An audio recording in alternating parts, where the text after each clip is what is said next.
উজ্জ্বলের দেন উজ্জ্বলের ভাই উজ্জ্বলের আমি বললাম না শোনা ভাই কেন ফেস খোলা যাবে না? কেন ফেস খোলো? আমি বিবাহিত না, আমার তো সমস্যা নেই। আমারও ভিডিও করেন কেন? আমি কি কিছু করছি এই জায়গায়? তোমার খালতো ভাই আমার কর দিয়া 6,500 টাকা রাখছি। মধ্যরাত, চারিদিকে নিস্তব্ধতা, নদীর ওপর ভাসমান একটি ফেরি, যেখানে থেমে আছে সবকিছুই, শুধু থেমে নেই কিছু অজানা গল্প। হঠাৎই ফেরির একটি বন্ধ রুম থেকে ভেসে আসে অস্বাভাবিক কিছু শব্দ। প্রথমে কেউ গুরুত্ব দেয়নি, কিন্তু শব্দগুলো যখন ধীরে ধীরে স্পষ্ট হতে থাকে তখনই সন্দেহ দানা বাঁধে স্থানীয়দের মনে। সন্দেহ নিয়ে এগিয়ে যায় কয়েকজন, তারপর দরজা খুলতেই সবাই যেন থমকে যায়। ফেরির ভেতরে একটি রুমের মধ্যে হাতে নাতে ধরা পড়েন এক যুবক যুবতী। মাস্ক খোলো, মাস্ক খোলো। না, আমি যেটা বলি মাস্ক খুলতে বলছি না? আমাকে একটা ছেলে নিয়ে গেছিল, হ্যাঁ। তারপর সেই ছেলেটা এই জায়গায় গাড়ি থেকে কোন জায়গায় চলে গেছে। হ্যাঁ, তুমি একটু মাস্কটা আরে এই ভাই একটু বেরান তো। আমার আম্মুর উপর দাঁড়ায়। আচ্ছা, ওই বাইরে একটু বেরোতে বলেন তো। ভাই কোন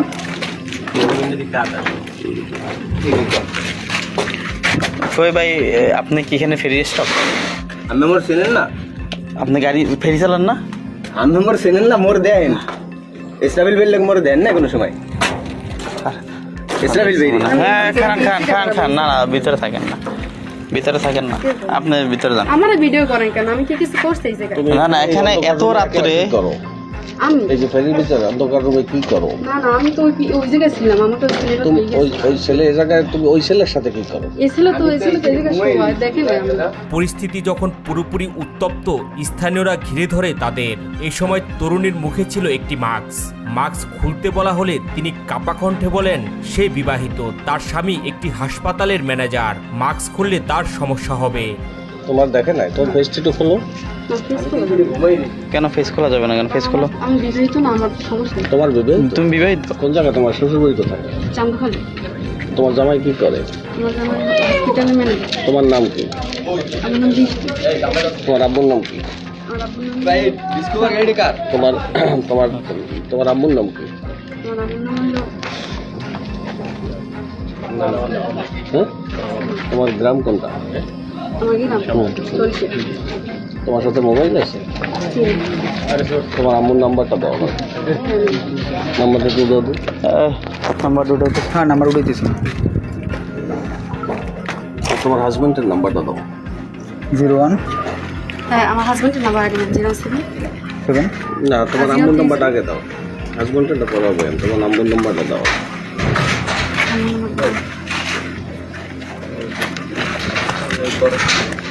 ভিডিও করা কি এই জায়গায়? তুমি রাত্রে এই অন্ধকার রুমে হ্যাঁ, আমার আম্মু আর এই যে কর্নারে কি এত কি থাকতে এলো? সাথে কি রুমে এই ফেরির না, এই ভিতরে? ছেলে তো এই যে আমার তো দেখে নাই। আচ্ছা, সে দেখে নাই, ঠিক আছে, তো আপনি আমি যে এই বাইকে আসছিলেন আপনি? ভাই ভাই কেন? হ্যাঁ এই ব্যাগে আসছে। আমরা তো এখানে ছিলাম, দেখছি তো। এখানে আমরা ছিলাম তো। আচ্ছা, একটু ওয়েট, একটু wait। ভিডিওটা বন্ধ করো। কিন্তু গল্প এখানেই শেষ নয়। যুবকটির দিকে প্রশ্ন ছুড়ে দিলে বেরিয়ে আসে আরো চমকপ্রদ তথ্য। সাকিব নামের এই যুবক জানান বৃষ্টি নামের এই মেয়েটির সাথে তার 3 বছরের প্রেমের সম্পর্ক। তাদের সম্পর্কের বিষয়টি দুই পরিবারের সবাই জানে। এর আগেও একাধিকবার পালিয়েছিলেন তারা। একই এলাকায় প্রতিবেশী তারা, আর সেই সম্পর্কই আজ এনে দিয়েছে এই পরিস্থিতিতে।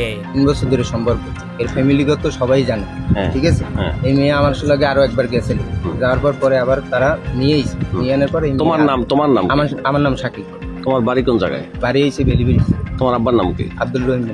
আচ্ছা, এই মেয়ের বাড়ি কোন জায়গায়? এই মেয়ের বাড়ি আমার বাড়ির পাশে বেলিবেলি। এই মেয়ের বিয়ে হয়েছে অন্যত্র? না না, তো ওদের বলে যে বিয়ে হয়েছে। মিথ্যে কথা বলতে। ছেলের সাথে ওই যে ওর সাথে আমার কোনো সম্পর্ক না, ওর সাথে আমার 1 মাস সম্পর্ক ছিল। 1 মাস। 1 মাস। এই যে তুমি একটু আগে বললা যে তোমার সাথে কোনো সম্পর্ক নাই, ও ছেলে তুমি চেনো না, আসলে এটা ওই ছেলে না তো, আর একজন।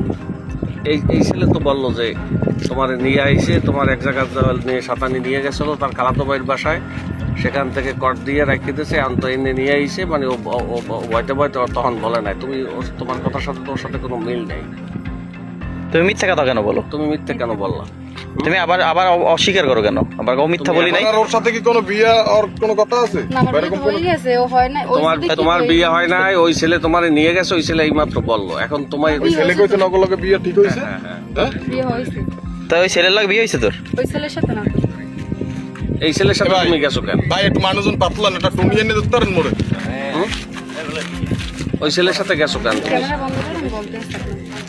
তুমি ক্যামেরার সামনে, তুমি অবৈধ কাজে লিপ্ত ছিলা, তুমি রুমের ভিতরে ছেলের সাথে কেন ছিলা?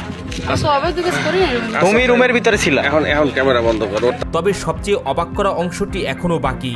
সাকিবের দাবি বৃষ্টিকে নিয়ে পালিয়ে যাবার পর তারা আশ্রয় নেয় তার খালাতো ভাইয়ের বাড়িতে, কিন্তু সেখানে ঘটে যায় বিশ্বাসঘাতকতা। তার অভিযোগ অনুযায়ী খালাতো ভাই কৌশলে তার কাছ থেকে টাকা পয়সা সব হাতিয়ে নেয়। শুধু তাই নয়, তাদের বাড়ি থেকে বের করে দিয়ে পিছনে এলাকার ছেলেদের লাগিয়ে দেয়। তাহলে তুমি নিয়ে গেছিলা কোথায়? আমি গেছিলাম মানে আমার খালতো ভাই অসুস্থ, আমি শুনি না গেছি, তাই ও আইসে, তাই ওর লেগে ঘুরতে ঘুরতে গেছেন। আমার খালতো ভাই যাইয়া আমি আমার খালতো ভাই বাসায় গেছি, পরে আমার খালতো ভাই আমার কর দিয়া 6,500 টাকা রাখছি, মানে আমার পকেটে যা দিন না। খালতো ভাইয়ের বাসা কোন জায়গায়? সাতানি দিয়া ভিতরে ওই আমার ওটা আরবিন্য কয়, আরবিন্যের দিয়ে একটু ভিতরে। তো এই কট খাই তুমি এই জায়গায় চলে আইছো? আমার পরে বাইরের দেশে বাইরের আবার এই বাইকও ফোন দিয়ে আমার ধরাই দিচ্ছে। তাই মেয়ে নিয়ে তুমি আইছো কেমনে? আমি তো গাড়িতে আই পড়ছি। ওই জায়গা দিয়ে কট খাই গাড়িতে আবার মেয়ে নিয়ে চলে আসো? আমার টাকা পয়সা তো এই যে ফেরিতে বসে তোমার শুরুতে জিজ্ঞাসার পর তুমি ফেরির স্টাফ দাবি করলা কেন? সরি আমার ভুল হয়েছে, মাফ করে দিন। একদিকে প্রেম, অন্যদিকে প্রতারণা, আর সবশেষ মধ্যরাতে ফেরির ভেতর ধরা। পুরো ঘটনায় যেন একটি সিনেমার গল্পকেও হার মানায়।